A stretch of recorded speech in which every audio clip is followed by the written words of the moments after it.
Hello everyone, welcome again to our online learning platform. This is Manpreet. तो आज की इस वीडियो के अंदर हम डाटा इंटरप्रिटेशन का जो है वो असाइनमेंट डिस्कस करेंगे। बट इससे पहले अगर आपने जो है वो डाटा इंटरप्रिटेशन के लेक्चर्स नहीं कवर करे, जिसमें मैंने अलग अलग टाइप्स और उनसे रिलेटेड कई क्वेश्चंस आपको प्रैक्टिस करवाए हैं, अगर वो आपने लेक्चर्स अटेंड नहीं करे तो पहले उनको कवर करिए, क्योंकि इस वीडियो के अंदर तो हम असाइनमेंट डिस्कस करेंगे जिसमें हम अलग अलग टाइप्स के जो हैं, ग्राफ हो गया, आपका पाई चार्ट हो गया, आपका हिस्टोग्राम हो गया, उनसे रिलेटेड क्वेश्चन सॉल्व करेंगे। तो अगर आपने वो कवर कर लिए हैं तो फर्स्ट क्वेश्चन से हम स्टार्ट करते हैं। यहाँ पे आप क्या देख पा रहे हैं कि एक हिस्टोग्राम बना हुआ है और उससे रिलेटेड ऊपर एक लाइन लिखी है, तो उसको पढ़ लेते हैं। The given rectangle diagram shows the weight of teachers in a school. Answer the following questions. अभी क्या पूछा गया कि ये ग्राफ जो आप देख पा रहे हैं, इनके अंदर आपको टीचर्स के वेट की बात करी गई है।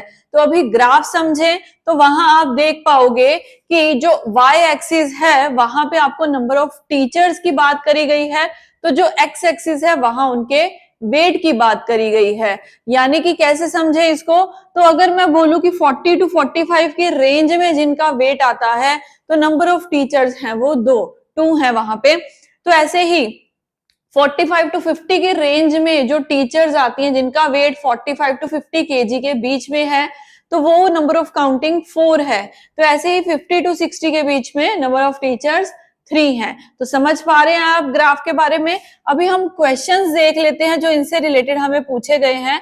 तो उसके लिए आपको ये ग्राफ और ये क्वेश्चंस को ऐसे ही एडजस्ट करना होगा ताकि हम एक साथ दोनों को देख पाएं। तो पहला क्वेश्चन क्या है, how many teachers are there in the school. तो यहाँ आपको ये आंसर करना है कि स्कूल के अंदर, जिसके बारे में यहाँ हिस्टोग्राम पे बात करी जा रही है, टोटल कितनी टीचर्स हैं। तो उसके लिए आप क्या करेंगे, यहाँ पे आपको अलग अलग वेट्स के अंदर टीचर्स रखे हुए मिल रहे हैं, तो बस आपको उनका टोटल करना है, क्योंकि नंबर ऑफ टीचर्स की बात है, वेट से रिलेटेड कुछ नहीं पूछा गया। तो चलिए यहाँ पे हम टोटल कर लेते हैं इसको। तो 2 + 4 6, 6 + 3 9, 9 + 6 15, 15 + 8 23, 23 + 4 27, 27 + 5। तो हमें पता चला कि टोटल अगर हमने किया तो हमारे पास 32 टीचर्स निकल के आई हैं। तो यही क्वेश्चन की डिमांड थी, तो इसका राइट आंसर हमें मिला ऑप्शन ए, दैट इज 32। ठीक है, सो डन। क्वेश्चन ज्यादा टफ नहीं होते इनमें सिर्फ आपको जो ग्राफ है, जो चार्ट बना हुआ है या पाई चार्ट आपको मिलता है, बस उसको आपको इंफॉर्मेशन को समझना होता है। सो सेकंड क्वेश्चन क्या है, how many teachers are there in the maximum weight group. सबसे ज्यादा जो वेट आपको यहाँ पे दिख रहा है, उस ग्रुप के अंदर नंबर ऑफ टीचर्स कितनी है वो आपको यहाँ बताना है। तो सबसे बड़ा वाला जो वेट रहेगा, मैक्सिमम रहेगा, वो 70 टू 75 की रेंज में रहेगा। यहाँ आप देख पा रहे हो कि कितनी टीचर सबसे ज्यादा आपको देखने को मिली हैं, तो वो है 5। तो यहाँ इसका राइट आंसर रहेगा ऑप्शन 3, दैट इज 5। ठीक है, सो डन। अभी हम इसके आगे चलेंगे और थर्ड क्वेश्चन देखेंगे, इसीलिए हमें थोड़ी स्क्रीन ऊपर नीचे करनी होगी। जितना हमारा एडजस्ट कर पाएगा हम उसके अकॉर्डिंग काम कर लेंगे। सो हमारा 8th क्वेश्चन यानी कि थर्ड क्वेश्चन, इसमें क्या पूछा जा रहा है, how many teachers are there in the minimum weight group. तो मिनिमम वेट के अंदर कितनी टीचर्स जो है वो यहाँ पे आपको देखने को मिल रही हैं। तो मिनिमम वेट ग्रुप यानी कि सबसे मिनिमम वेट कितना है, तो 40 टू 45 के रेंज में है। वहां कितनी टीचर्स देखने को मिल रही हैं, तो 2 ही मिल रही हैं। तो यहाँ पे आपका जो राइट आंसर रहेगा वो ऑप्शन ए 2 रहेगा। ठीक है, तो 3 क्वेश्चन हमने अटेम्प्ट कर लिए हमारे इस ग्राफ के ऊपर। अभी आगे के क्वेश्चन देखते हैं क्या है। अगला क्वेश्चन है आपका, maximum number of teachers belong to which weight group. तो मैक्सिमम टीचर्स कौन से वेट ग्रुप के साथ जो है वो लाए करती हैं। मैक्सिमम यहाँ आप नंबर ऑफ टीचर्स पहले देखोगे, फिर उनका ग्रुप देखोगे आप। तो नंबर ऑफ मैक्सिमम टीचर आपको 8 यहाँ देखने को मिल रही है, जो कि रेंज के बीच में आ रही है 60 टू 65 की रेंज में। तो 80 टीचर्स और 60 टू 65 की रेंज है। चलिए हम ऑप्शन में चेक करते हैं 60 टू 65 कहाँ पड़ा है, तो ऑप्शन नंबर सी में पड़ा है, दैट इज 3 ऑप्शन, 60 टू 65 की रेंज। तो आपने क्या देखा, ग्राफ के ऊपर क्वेश्चन ज्यादा लेंदी नहीं था, क्वेश्चन ज्यादा डिफिकल्ट नहीं था, बट हमें क्वेश्चन जो 4 देखने को इसके ऊपर मिले।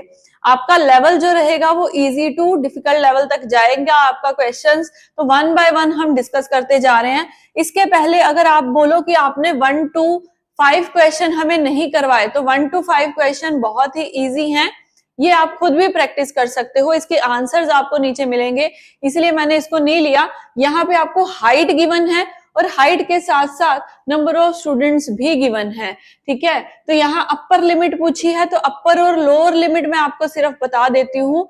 जो भी उन्होंने रेंज पूछी, जैसे उन्होंने पूछा 145 to 150 की रेंज के बीच में अपर लिमिट कौन सी है, तो इन दोनों के अंदर ही आपको देखना है अपर यानी कि बड़ी वाली वैल्यू कौन सी है, उसको अपर लिमिट बोला जाता है।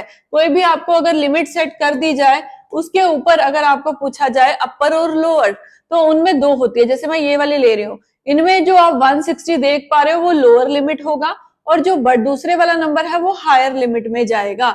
बस यही लिमिट्स आपसे पूछ रहे हैं। तो इस केस में ये आपकी लोअर लिमिट है और ये आपकी हायर लिमिट यानी कि अपर लिमिट है। तो जिसके रिगार्डिंग क्वेश्चन है आप आंसर बड़े इजीली कर सकते हो।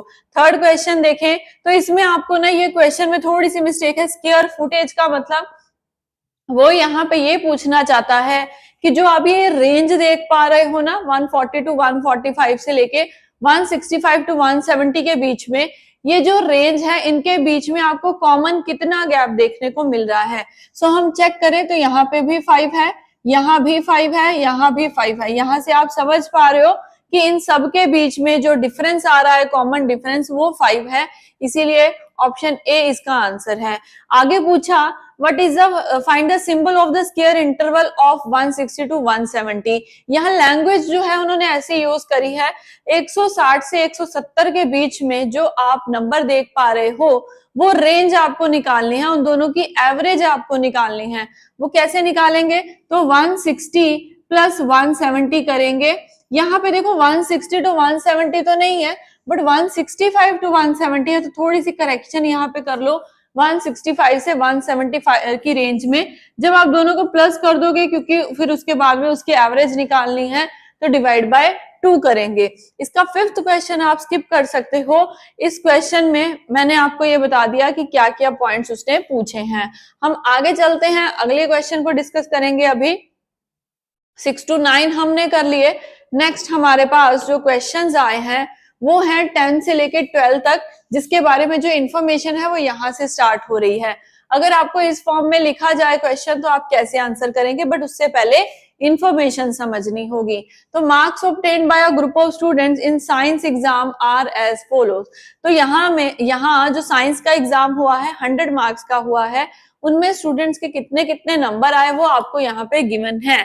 तो 85 किसी के आए, किसी के 76, किसी के 90, किसी के 85, किसी के 39। क्वेश्चन समझ चुके हो। तो यहाँ पूछा गया फर्स्ट क्वेश्चन आपसे, what are the maximum and minimum marks obtained by the students. तो सबसे बड़ा और सबसे छोटा नंबर जो आ रहा है स्टूडेंट्स का वो क्या क्या होगा। तो क्या करना है, सिंपल सा क्वेश्चन, ढूंढो सबसे मैक्सिमम नंबर यहाँ पे आपको क्या देखने को मिल रहा है। सो वो 95 है। और सबसे मिनिमम नंबर की अगर बात करी जाए तो वो यहाँ पे आपको देखने को मिल रहा है 39।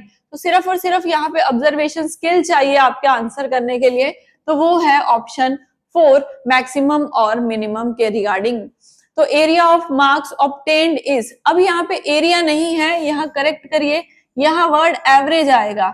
एवरेज ऑफ मार्क्स जो ऑब्टेन किए हैं इन सब ने, उन सब को आपको प्लस करके वो क्या करना है, उसका एवरेज निकालना होगा। तो आपने एवरेज की क्लास में सीखा हुआ है कि एवरेज निकालने के लिए हम क्या करते हैं, जिसके रिगार्डिंग एवरेज पूछ रहे हैं उन सब का सम करना, डिवाइड बाय कितने नंबर ऑफ आइटम्स है वहां उसके साथ डिवाइड किया जाता है। सो यहाँ इस केस में एवरेज निकालने के लिए आप इन सबको क्या करेंगे, प्लस करेंगे। तो जो वैल्यू आएगी उसको डिवाइड करेंगे नंबर ऑफ आइटम्स के साथ, यानी कि नंबर ऑफ मार्क्स के साथ। वो कितने हैं, 1 2 3 4 5 6 7 8 9 एंड 10।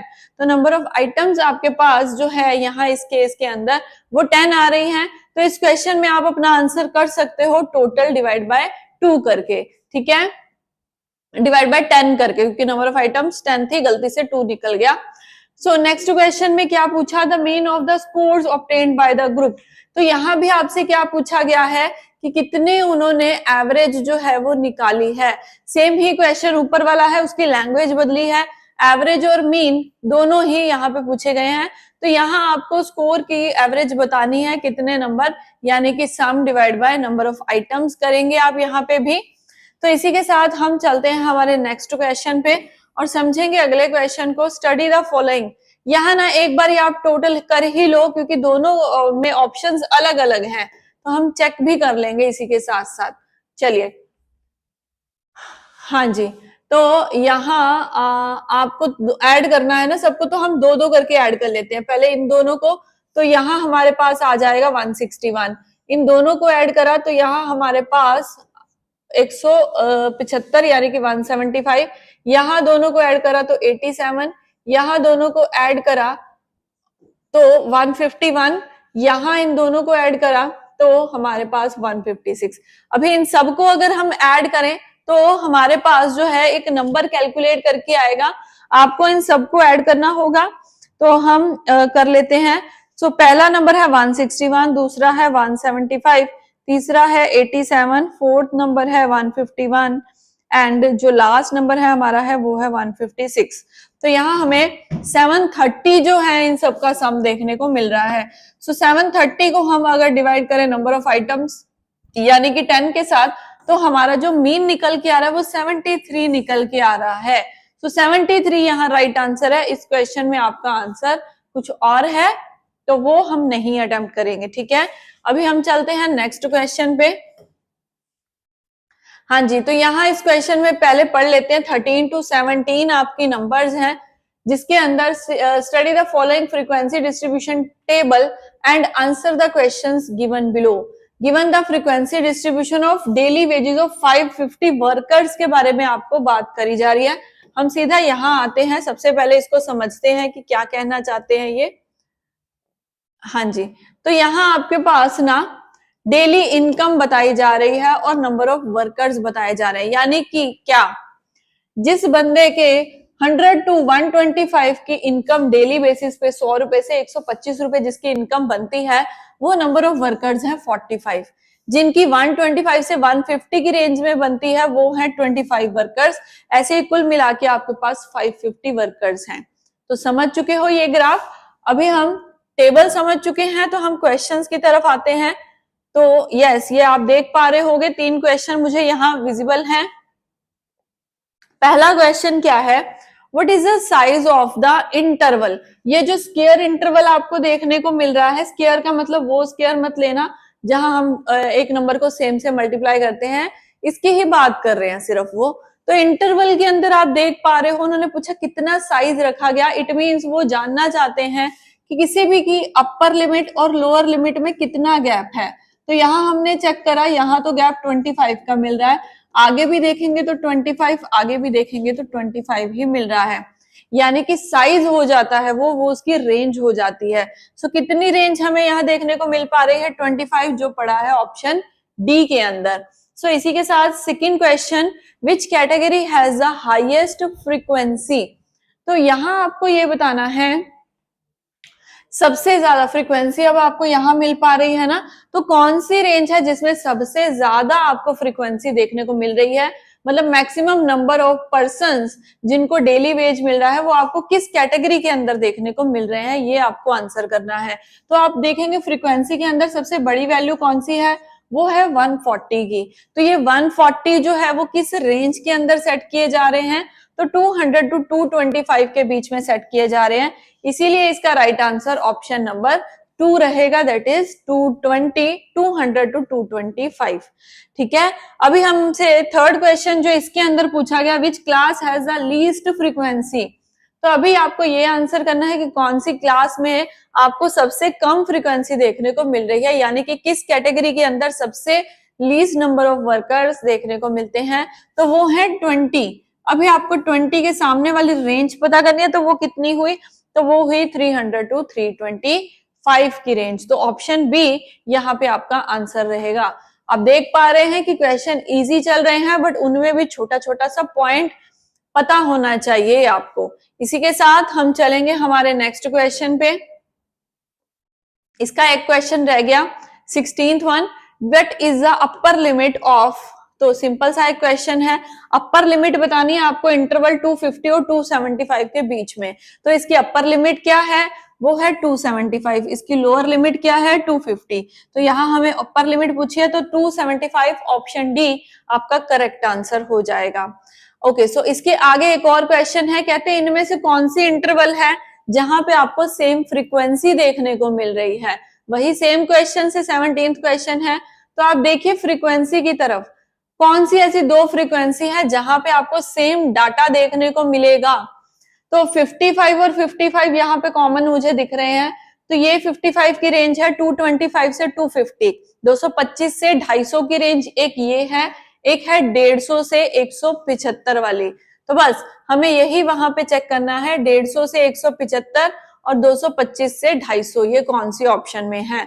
तो ऑप्शन सी में आपको ये देखने को मिल रहा है 150 टू 175 एंड 225 टू 250 की रेंज में हमें ये देखने को मिल रहा है, इसीलिए सी ऑप्शन यहाँ पे आपका करेक्ट आंसर है। तो आई होप कि 17 क्वेश्चंस आपके अच्छे से आपको डिस्कस हो गए होंगे, समझ में आ गए होंगे। अभी ये जो डायग्राम है ना, ये पंजाबी में है, तो कोई बात नहीं, हम इसको कन्वर्ट कर लेते हैं, जहां से ये क्वेश्चन पिक किया गया वहां से हमें एज इट इज ऐसी ही डायग्राम देखने को मिली। तो ये यहाँ पे है चिल्ड्रंस फंड, पहले मैं इसको लिख दूं, चिल्ड्रन फंड जो कि है 15%, यहां है फूड जो कि है 25%, clothes 10%, saving 15%, others 20%, transport 5%, house rent 10%।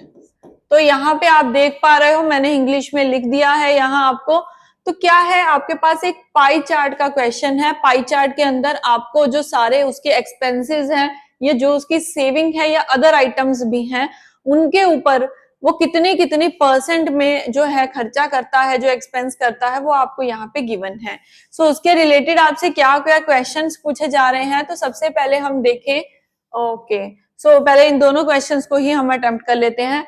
Which item cost the most, तो सबसे पहले यहाँ पे ये पूछा गया कि कौन सी ऐसी आइटम है जिसके ऊपर सबसे ज्यादा खर्चा हो रहा है। 4 ऑप्शन आपके पास है, तो आप क्या करेंगे, आपको यहाँ पर टोटल खर्चा भी नहीं दिया, उसका टोटल एक्सपेंस भी नहीं है जहां से आप वो परसेंट लगा के उस पर्टिकुलर जो है आइटम का एक्सपेंस काउंट कर पाए, राइट।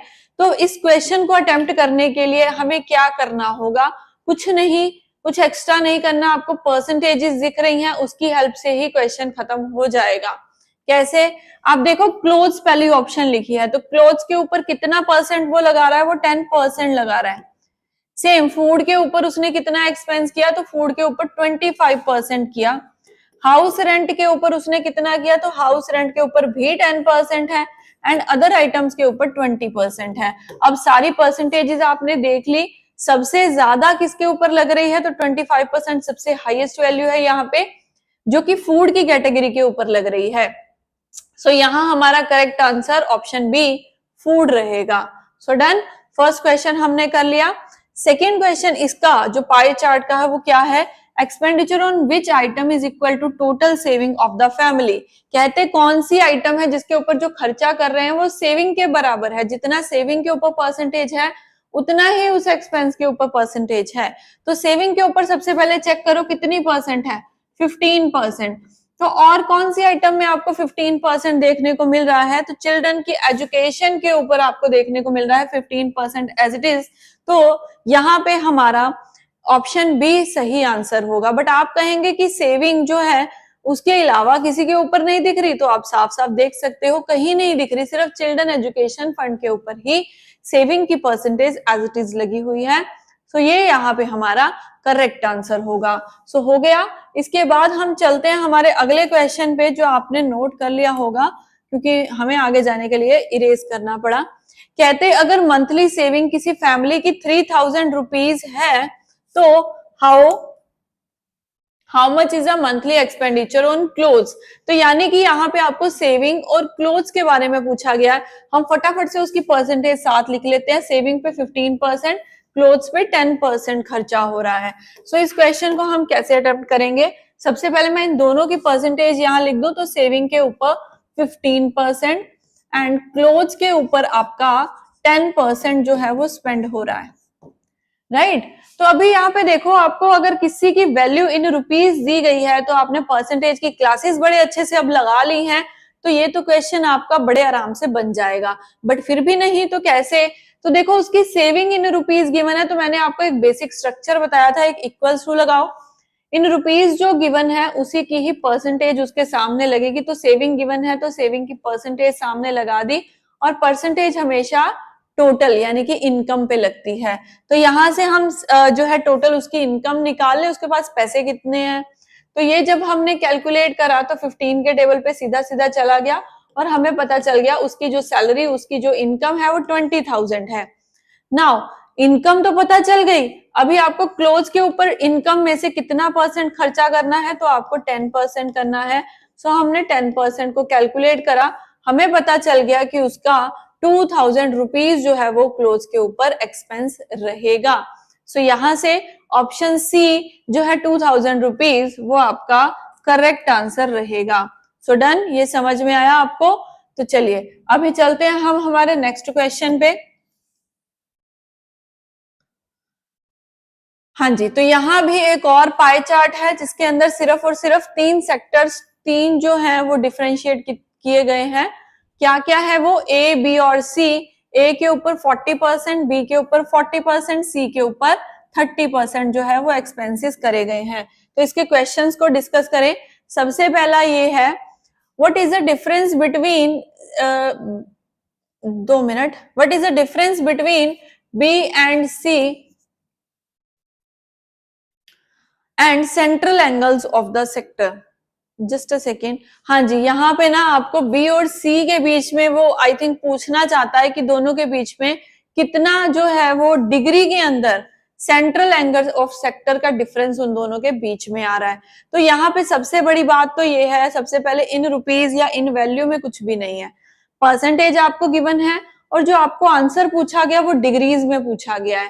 तो पहली बात तो आपको परसेंट को डिग्री में ही बदलना होगा। कैसे? तो मैं सबसे पहले अगर बात करूं, बी और सी के बीच में डिफरेंस पूछ रहे हैं, तो बी 40%, सी 30%, दोनों के बीच में कितने परसेंट का गैप है? तो आप कहेंगे 10% का। तो 10% है, परसेंट हटा के हम 100 ही नीचे लगाएंगे। अभी देखो, जब परसेंटेज को डिग्री में चेंज करना है तो डिग्री में टोटल कितने एंगल होते हैं? तो 360। तो हम मल्टीप्लाई में 360 को यूज करेंगे, परसेंटेज डिग्री में बदल जाएगी। तो जब हमने इसको कैलकुलेट करा, हमारे पास हमारा आंसर आ गया 36 डिग्री, जो कि ऑप्शन ए में पड़ा है। यहां हमें एक अच्छा पॉइंट मिला कि अगर परसेंटेज को डिग्री में कन्वर्ट करना हो तो क्या करें, राइट। सो नेक्स्ट है हमारे पास central angle of sector A. तो आपको ए का जो सेक्टर है उसको परसेंटेज से डिग्री में कन्वर्ट करना है। सेम वो ऊपर वाला, ए में कितनी परसेंट है? तो 40% है, परसेंट हटा के अपॉन 100, इसको डिग्री में कन्वर्ट करने के लिए मल्टीप्लाई बाय 360 करेंगे। तो जब हमने इसको कैलकुलेट करा, हमारे पास एक आंसर निकल के आएगा और वो आंसर हमारा होगा 144 डिग्री। तो ये 144 डिग्री आपको जस्ट अ सेकेंड, यहाँ पे 40% है ए का, तो 144 ही आएगा। इस क्वेश्चन में जो आपका राइट आंसर रहेगा वो 144 डिग्री रहेगा, न कि 72 डिग्री। तो ए के बारे में पूछा था तो बिल्कुल करेक्ट हम आंसर सही कर रहे हैं। तो यहाँ पे आप आंसर लिख लीजिए कि 144 डिग्री रहेगा, करेक्ट कर लेना इसको। तो नेक्स्ट क्वेश्चन है, which sector has the largest angle? सबसे बड़ा एंगल किसके ऊपर बन रहा है? तो यहाँ परसेंटेज से सबको एंगल में कन्वर्ट करना होगा। तो जो 40% है वहां तो हमारे पास 144 डिग्री आ रहा है दोनों तरफ, और जो 30% है हम उसको भी कन्वर्ट करके चेक कर लेते हैं। तो 30% और डिग्री में कन्वर्ट करना है तो इंटू 360। तो जब मैंने कटिंग करी तो यहाँ हमारे पास आ जाता है 108%। तो अभी बस आप चेक कर लीजिए आपको कहाँ पे ये इंफॉर्मेशन मिल पा रही है। तो लार्जेस्ट एंगल पूछा था, ये दोनों ही लार्जेस्ट है क्योंकि दोनों ही इक्वल हैं, और यहाँ पे कोई भी ऐसी ऑप्शन नहीं है तो इसका राइट आंसर आपको नन ऑफ दीज में मिलेगा। आई थिंक इसके आंसर्स हम चेक कर लेंगे, क्योंकि यहाँ हमें आंसर में डाउट लगा। हमारा राइट आंसर 144 ही आ रहा है, जो कि बिल्कुल सही है। जब हमने इसको कन्वर्ट करा तो हम जो है इस आंसर्स में नन ऑफ दीज को मार्क करेंगे। लार्जेस्ट ये दोनों ही एंगल आ रहे हैं, ठीक है। But is a central angle of sector B के बारे में पूछा है, तो उसका जो है मुझे इन क्वेश्चंस में ही डाउट होने लग गया है कि क्या आंसर है, क्योंकि यहाँ ये नहीं बन रहा। तो या तो जो है डायग्राम्स में वैल्यूज पाई चार्ट में चेंज करी गई हैं। आप अपने आंसर इसके अकॉर्डिंग मार्क कर लेना। मैं जो है इसको पीडीएफ को शेयर करने से पहले आपको करेक्ट करवा दूंगी। जो आपको पीडीएफ मिलेगी वो करेक्ट फॉर्मेट में मिलेगी, सारे आंसर्स में चेंजेस आपको देखने को मिलेंगे, ठीक है। तो इसी के साथ चलते हैं, हम अपने आंसर्स को इस वीडियो के अकॉर्डिंग मार्क कर लेना। यस, तो यहाँ हमें एक और जो है वो पाई चार्ट देखने को मिल रहा है, जहां पे क्या क्या इंफॉर्मेशन है। तो a group of young people in a city were served to find out what kind of music they like। तो यहाँ आपको अलग अलग म्यूजिक कैटेगरीज देखने को मिल रही है, जिसमें हम देख लेते हैं। तो एंटरटेनमेंट आप ये लिख सकते हो, जो एंटरटेनमेंट वाले म्यूजिक सुनना पसंद करते हैं वो 40% है। जो क्लासिक म्यूजिक सुनना पसंद करते हैं, क्लासिक सॉन्ग सुनना पसंद करते हैं, वो 30% है। एंड जो शास्त्रीय संगीत ये होगा ना फोक म्यूजिक, ये फोक है, ये फोक म्यूजिक की बात कर रहे हैं। लोक संगीत है, यानी कि फोक म्यूजिक जो सुनना पसंद करते हैं वो कुछ 30% है यहाँ पे। जो क्लासिक म्यूजिक सुनना पसंद करते हैं तो उनकी कैटेगरी है 10%। एंड यहाँ पे जो उन्होंने पूछा है एक और कैटेगरी है जो कि है उपशास्त्रीय। तो हम ये चेक कर लेते हैं कि उपशास्त्रीय म्यूजिक कौन सा है, क्योंकि हमें कैटेगरी में भी नहीं देखने को मिल रहा है। सो जस्ट अ सेकंड, मैं आपको कन्वर्ट करके अभी बता देती हूँ कि इसको क्या बोलते हैं।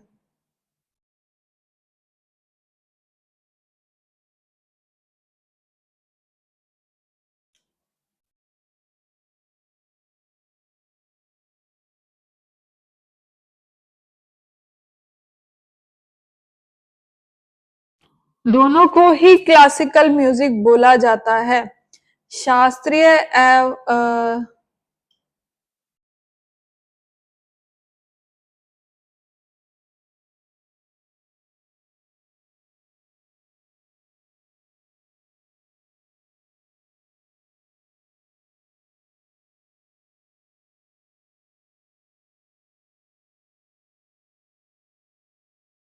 दोनों को ही क्लासिकल की कैटेगरी में ही रखा गया है। दोनों का मतलब एज इट इज सेम है। चलिए हम क्वेश्चन के अकॉर्डिंग देख लेंगे। तो if 20 people like classical music, how many young people were surveyed in the total। तो अगर आपको ये पता है कि क्लासिकल म्यूजिक 20 लोगों को पसंद है, तो बताइए टोटल कितने लोगों का सर्वे किया गया। तो हमें ये पता है कि 20 people एक्चुअली में ये है, और क्लासिक म्यूजिक 10% वालों को पसंद है। तो जब हमने इसको कैलकुलेट करा, टोटल के ऊपर लगाएंगे, जिसको मैंने एक्स ले लिया, तो जब हमने इसको कैलकुलेट करा हमें पता चल गया कि यहाँ से जो वैल्यू निकल के आ रही है टोटल 200 निकल के आ रही है, मतलब 200 लोगों के ऊपर सर्वे किया गया है। तो राइट आंसर ऑप्शन डी रहेगा। What type of music is liked by most people. तो यहाँ आपको काउंट करने की कोई जरूरत नहीं है, जिसकी परसेंटेज सबसे ज्यादा है उस म्यूजिक को सबसे ज्यादा पसंद किया जा रहा है। तो सबसे ज्यादा परसेंटेज मुझे एंटरटेनमेंट सॉन्ग्स की दिख रही है यहाँ पे, तो ऑप्शन ए यहाँ पे आपका करेक्ट आंसर रहेगा। सो अगला क्वेश्चन जो है उसको देखने के लिए मुझे ये इंफॉर्मेशन इरेज करनी होगी, तो आप फटाफट से इसको नोट डाउन कर लीजिए। So done. हाँ जी, तो अगला क्वेश्चन क्या है। If a cast company 1000 CDs, then how many CDs of classic music did he will make. तो हमें ये चेक करना है कि अगर वो 1000 CDs टोटल बनाता है, तो उसमें से क्लासिक म्यूजिक ये था, वो क्लासिकल उपशास्त्रीय म्यूजिक की कितनी CDs जो है वो निकल के आती है इस 1000 में से, ठीक है। तो अगर हम इसको कैलकुलेट करने जाएं, हमें ना क्लासिक म्यूजिक पता है, शास्त्रीय संगीत भी हो सकता है और उपशास्त्रीय संगीत भी हो सकता है। सो यहाँ उन्होंने पूछा क्लासिकल के लिए, तो हम 1000 के ऊपर जो है वो ये शास्त्रीय संगीत यानी कि क्लासिकल म्यूजिक की परसेंटेज अगर यूज करें तो ये 10% है। जब हमने इसको कैलकुलेट करा हमारा आंसर ऑप्शन ई सी बनता है, दैट इज 100। तो 100 वाला आंसर है हमारे पास, वो आंसर नहीं है। आपका जो भी एग्जाम में जो लैंग्वेज आपकी रहेगी उसके अकॉर्डिंग आपको क्लियरली वहां पे विजिबल रहेगा। हमने ऑप्शन के अकॉर्डिंग अपना आंसर किया, क्योंकि 1000 पे 20% लगाते तो हमारा आंसर वो नहीं आ पाता जो ऑप्शन में है। ठीक है, तो ये क्वेश्चन हमने कर लिया अटेम्प्ट। इसके आगे हमारा लास्ट जो हमारा ये है 28 to 30 की कैटेगरी में, तो यहाँ आपको क्या दिया जा रहा है, रेनफॉल दी हुई है during 7 days of a week in a city. तो 7 दिनों में एक सिटी के अंदर कितनी रेनफॉल हुई वो आपके पास है मिलीमीटर्स में। तो क्वेश्चन क्या है, find the range of deviation according to the above data. तो यहाँ आपको रेंज बतानी है कि कितनी रेंज के अंदर मैक्सिमम उनका जो बारिश है वो हुई है कितने मिलीमीटर। तो रेंज निकालने के लिए आपको फॉर्मूला आना चाहिए। रेंज कैसे कैलकुलेट करते हैं, तो highest value minus lowest value से हम रेंज पता करते हैं। सो हम यहाँ पे हाईएस्ट और लोएस्ट वैल्यू कैसे निकालेंगे, जितनी रेन हुई है उसमें सबसे बड़ी वैल्यू कौन सी है आपकी, तो 20.5, और सबसे लोएस्ट आप 0 कंसीडर नहीं करेंगे, यहाँ 20.5। और हाँ, हमारे पास जो है लोएस्ट वैल्यू दो तरफ हमारी 0 आ रही है, तो यस हमें 0 ही लेना होगा। सो 20.5 माइनस करेंगे उसमें से 0 को, तो माइनस किया तो हमारा आंसर सेम वही आ गया 20.5। 0 है तो उसको काउंट करेंगे। Find out the average rainfall this week. तो आपको पूरे हफ्ते के अंदर जो रेन हुई है उसकी एवरेज निकालनी है। क्या करेंगे, sum of all items divide by number of items. तो हम सबको प्लस कर दें, तो ये तो हमारा हो रहा है 20, ये हमारा हो जाएगा 5 + 5 10, 25 और 1 26। तो यहां से दोनों से 26 और एक 1 और ऐड किया, हमारे पास 27 आ गया। आगे की तरफ देखें तो इन दोनों को ही ऐड करना है, क्योंकि ये दोनों तो जीरोस हैं। तो यहाँ हमारा 14.3 निकल के आ रहा है। तो हमने इसमें 14.3 को ऐड किया, तो कुछ हमारा यहाँ पे निकल के आ जाता है 41.3, जिसको आप कितने नंबर ऑफ ईयर्स हैं, तो यहाँ मंडे से लेके संडे यानी कि 7 है। तो जब हम इसको कैलकुलेट करेंगे तो 7 5 था 35 जाएगा, पीछे रिमाइंडर आपका 6 आ जाएगा, तो एक पॉइंट लग जाएगी, 63 हो गया। तो 5.9 पूरा नंबर जा रहा है, जो कि हमें ऑप्शन ए में देखने को मिल रहा है। So last question, how many days was the rainfall below the average rainfall. जितनी भी एवरेज रेनफॉल हुई हमने अभी कैलकुलेट करा 5.9, उससे कम कितने डेज में एवरेज हो रही है। मतलब यहाँ पे क्या पूछना चाहता है, जो आपकी एवरेज निकली उससे कम वैल्यू आपको कितने नंबर ऑफ डेज में देखने को मिल रही है। तो 1 by 1 चेक करें तो पहले वाले में मिल रही है, सेकंड वाले में नहीं, उससे ज्यादा है, थर्ड वाले में कम है, इसमें भी कम है, इसमें भी ज्यादा है, इसमें फिर से 0.4 से कम है, संडे में भी कम है। तो कितने नंबर ऑफ डेज यहाँ पे आपको देखने को मिल रहे हैं, 1 2 3 4 एंड 5 डेज मिल रहे हैं, इसीलिए number of days 5, option B आप आंसर मार्क करेंगे। सो डन, हमें समझ में आ गई। आज की एक्सरसाइज, आज की असाइनमेंट जो है आपने कंप्लीट कर ली होगी। इसके बाद इसके सेकंड पार्ट में हम फर्दर मिक्स क्वेश्चंस जो है डाटा इंटरप्रिटेशन, डाटा हैंडलिंग से रिलेटेड करेंगे। आपने कई जगह डाटा हैंडलिंग वर्ड सुना होगा, सेम यही वही मतलब होता है, डाटा को लेके इंटरप्रेट करना, एनालाइज करना और आंसर्स करना। ठीक है, कुछ हमने 30 क्वेश्चन इस एक्सरसाइज में आज की वीडियो में कवर किए हैं, फर्दर हम नेक्स्ट वीडियो में करेंगे। Till then, thank you everyone.